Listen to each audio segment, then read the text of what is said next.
رسوله الكريم أما بعد فأعوذ بالله من الشيطان الرجيم بسم الله الرحمن الرحيم باب ذکر القلب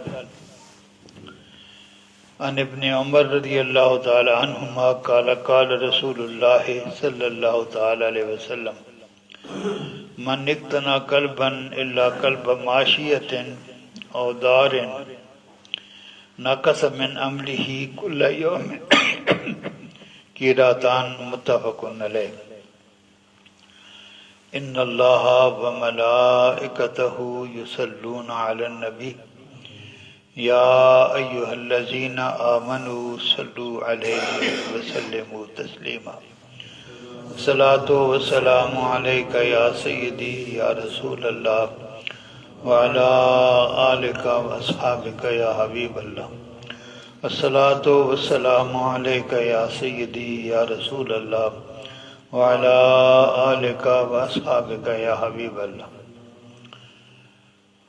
کتے کا بیان حضرت عبداللہ بن عمر رضی اللہ تعالی عنہما سے مروی ہے، فرماتے ہیں حضور سرور عالم صلی اللہ تعالی علیہ وسلم نے ارشاد فرمایا، جو آدمی کتا پالتا ہے، کچھ کتے مستثنا ہیں جانوروں کی حفاظت کے لیے، وہ کتے جو شکار کے لیے سکھائے جاتے ہیں وہ کتے، اور وہ کتے جو کھیتی باڑی کی حفاظت کے لیے رکھے جاتے ہیں، یہ مستثنا ہیں، ان کو رکھنے کی اجازت ہے۔ ان کے علاوہ جو آدمی کتا پالتا ہے، اللہ تبارک و تعالی ہر روز اس کے اعمال میں سے 2 قرات کمی کر دیتا ہے۔ یہ قرات کا لفظ استعمال ہوتا ہے، یہ وزن کا ایک پیمانہ تھا عربوں کا، لیکن حدیث طیبہ میں یہ کثرت سے استعمال ہوا ہے۔ اتنا ثواب بڑھتا ہے، اتنا ثواب جو ہے وہ گھٹ جاتا ہے۔ جو آدمی جنازے کے ساتھ شامل ہوتا ہے، جنازہ پڑھ کے واپس آ جاتا ہے اس میں، اور جو آدمی جنازہ پڑھ کے تدفین میں شامل ہوتا ہے اس میں جو ثواب کی کمی بیشی ہے، اس کو بھی قیرات کے لفظ سے جو ہے وہ تعبیر کیا گیا۔ مراد ہے بہت بڑی جو ہے اس کے اعمال میں اس کی کمی ہو جاتی ہے۔ یہاں 2 قیرات، تو اگلی بہت ساری حدیث میں 1 قرات ہے، اس حدیث میں 2 قرات ہیں کہ جو آدمی کتا ضرورت کے بغیر پالتا ہے، کچھ ضرورتیں ہیں کھیتی باڑی کے لیے، ضرورت اگر ہے کھیتی اس کی رکھوالی کے لیے، جانوروں کی رکھوالی کے لیے، یا شکار کے لیے وہ جو کتے سمجھائے سکھائے جاتے ہیں، ان کے علاوہ جو کتا پالتا ہے اس کے اعمال میں ہر روز 2 قرات کمی ہوتی ہے۔ یہ حدیث پاک متفق علیہ۔ وعن ابی ہریرہ رضی اللہ تعالی عنہ قال قال رسول اللہ صلی اللہ تعالی وسلم من اتخذ قلبا الا قلب ماشیۃ او صید او زرع انتقص من اجرہ کل یوم قیرات۔ یہ حدیث پاک حضرت ابو ہریرہ رضی اللہ تعالی عنہ سے مروی ہے۔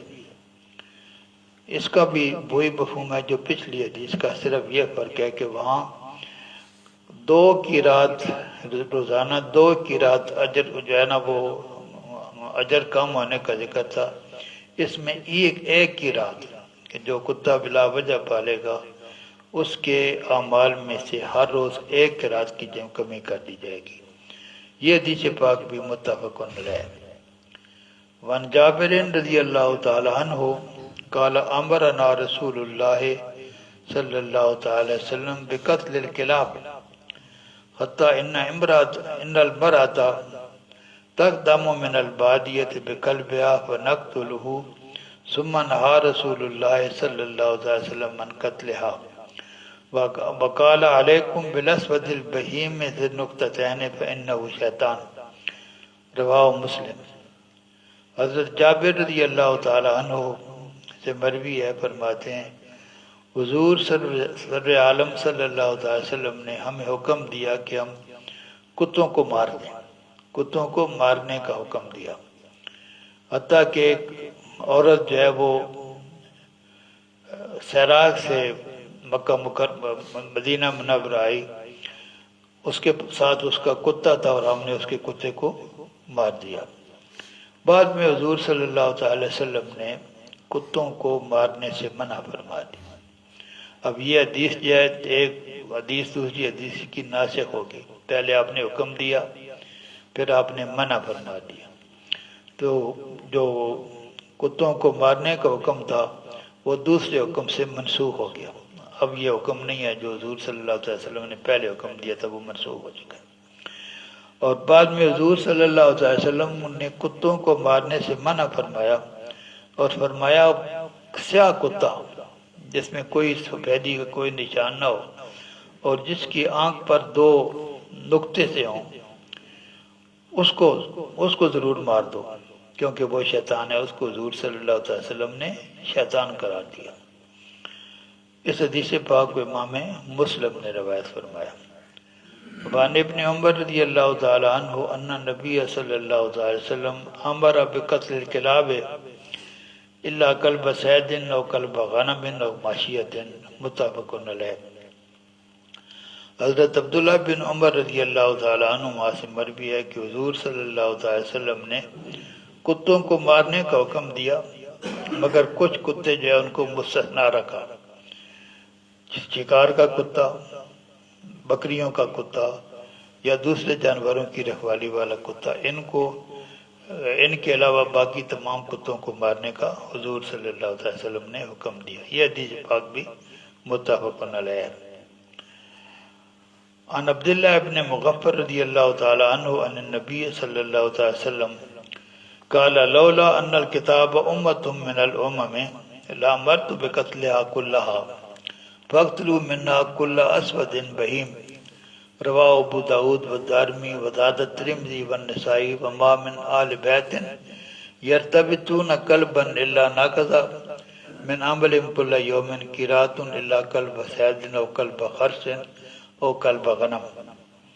حضرت عبداللہ بن مغفل حضور صلی عالم صلی اللہ تعالی علیہ وسلم سے روایت کرتے ہیں کہ اگر کتے یہ بھی امتوں میں سے ایک امت نہ ہوتے، جس طرح انسان ایک امت ہے، کتے بھی ایک امت ہیں، تمام جانور امت ہیں، تو یہ بھی امتوں میں سے ایک امت ہیں۔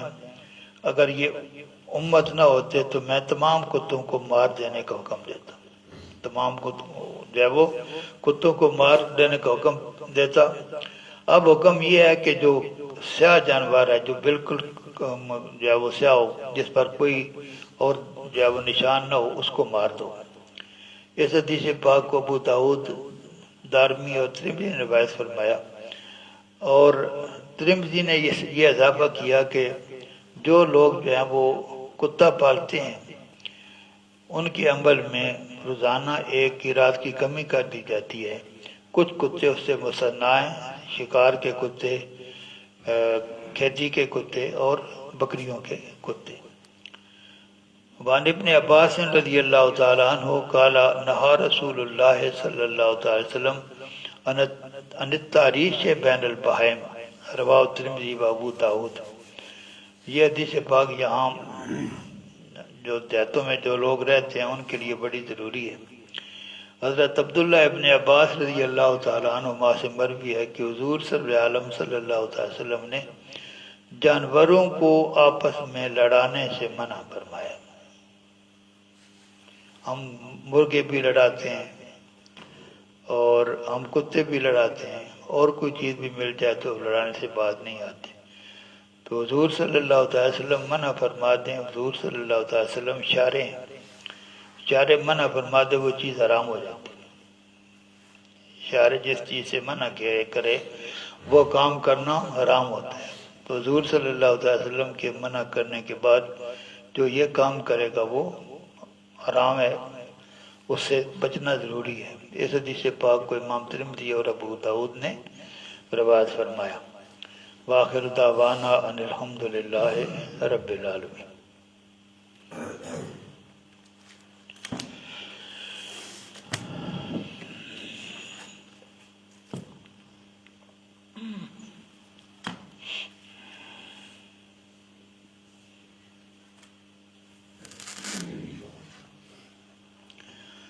زکوٰۃ کا بیان چل رہا ہے. زکوٰۃ اس مال میں فرض ہوتی ہے جو بڑھنے والا ہو. یہ تمام اموال آپ کے پاس گائے آپ رکھتے ہیں وہ بھی بڑھتی ہے، پیسہ بھی بڑھتا ہے، پیسہ پیسے کو کھینچتا ہے. تو زکوٰۃ اس مال پہ لاگو ہوتی ہے جو بڑھنے والا ہو. زکوٰۃ ادا کب ہو جائے گی؟ جب آپ صاحب نصاب ہو جاتے ہیں. اس وقت نصاب کا بعد میں بیان آئے گا کہ نصاب کے اس وقت زکوٰۃ آپ پر فرض ہو جاتی ہے. لیکن اس کی ادائیگی جو ہے وہ اس وقت آپ کے ذمہ ہوتی ہے جب آپ کو صاحب نصاب بنے 1 سال گزر جائے. صاحب نصاب بنے 1 سال گزر جائے، اس کے بعد وہ زکوٰۃ ادا کرنا آپ کے ذمہ فرض ہے. اگر نہیں کریں گے تو گناہ گار ہوں گے. درمیان میں سال کے آغاز میں جو آپ کے پاس سرمایہ تھا وہ، اور سال کے اختتام پر آپ صاحب نصاب ہیں. درمیان میں اضافہ ہوا، کئی طریقوں سے اضافہ ہو سکتا ہے. آپ تجارت کرتے ہیں اور اضافہ ہو جاتا ہے، آپ کو وراثت میں کوئی چیز مل جاتی ہے اضافہ ہو جاتا ہے. تو درمیان میں جو اضافہ ہوگا جب سال ختم ہوگا تو دوسرے جو پہلے موجود تھا اس کے ساتھ اس کو شامل کر کے سارے مال کی جو وہ زکوٰۃ ادا کی جائے گی.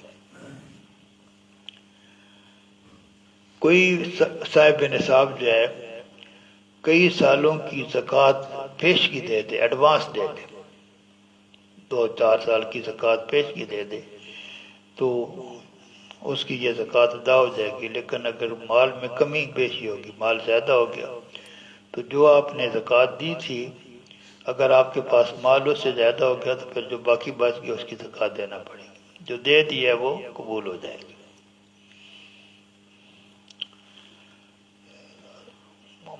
زکوٰۃ کی ادائیگی کی جب اس کو صحیح ہونے کی شرط یہ ہے کہ آپ نیت کریں.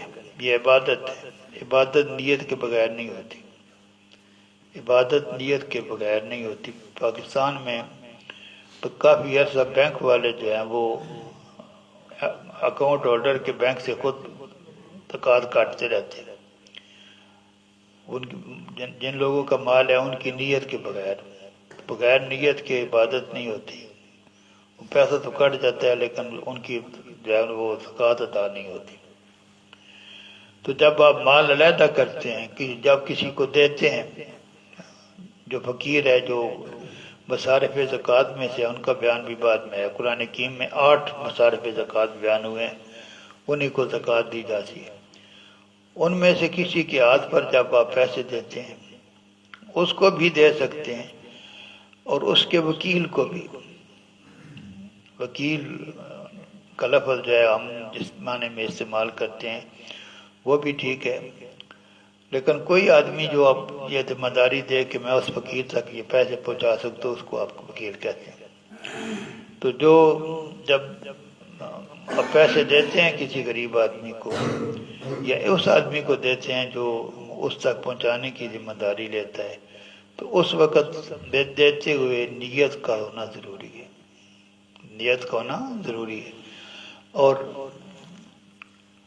یہ بھی ضروری ہے کہ جب آپ جو ہے وہ مال علیحدہ کر کے رکھتے ہیں کہ یہ زکوٰۃ کا مال ہے، اب حساب لگاتے ہیں، حساب کے بعد آپ آتے ہیں مجھ پر اتنی 50,000 روپے مجھ پر زکوٰۃ بنتی ہے، اس کو علیحدہ کر دیتے ہیں. یہ میرا مال نہیں ہے، یہ اب غریبوں کا مال ہے.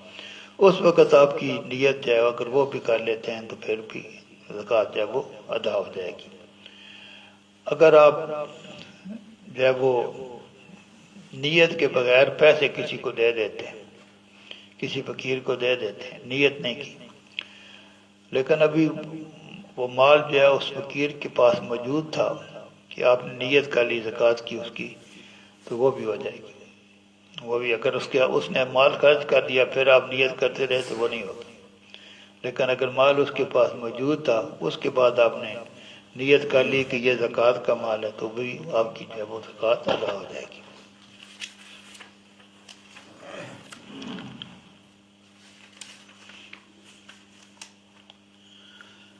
یہ عام بات ہے. آپ کسی آدمی کو زکوٰۃ کا پیسہ دیتے ہیں کئی لوگ جو ہیں وہ لفظ ایک استعمال ہوتا ہے تعفف، آدمی غریب ہوتا ہے لیکن اپنی غریبی کا اشتہار نہیں دینا چاہتا، جو ہے خودداری کو قائم رکھنا چاہتے ہیں.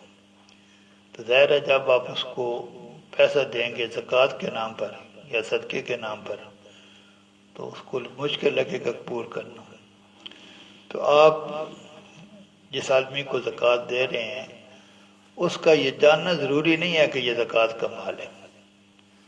آپ اس کو پیسے دے دیں، کوئی اور کہہ دیں اس کو یہ قرض ہے یا یہ میں ویسے آپ کو دے رہا ہوں، نیت آپ کی جو ہے وہ زکوٰۃ دینے کی ہو، لیکن آپ کو پتہ ہو یہ زکوٰۃ ہے لیکن جس کو آپ دے رہے ہیں اس کا پتہ ہونا ضروری نہیں ہے.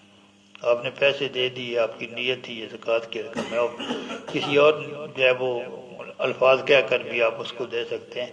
نیت آپ کی جو ہے وہ زکوٰۃ کی ہو تو زکوٰۃ ادا ہو جائے گی.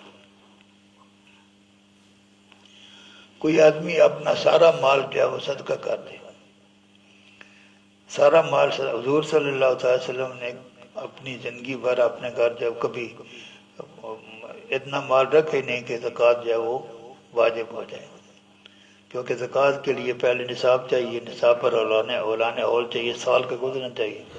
تو وہاں تو 3 مہینے آگ نہیں جلتی تھی. تو اگر کوئی آدمی اپنا سارا مال صدقہ کر دے تو جو زکوٰۃ فرض ہے وہ خود بخود ساقط ہو جائے گی، اس کے پاس ہے ہی کوئی. وآخر دعوانا الحمدللہ رب العالمین.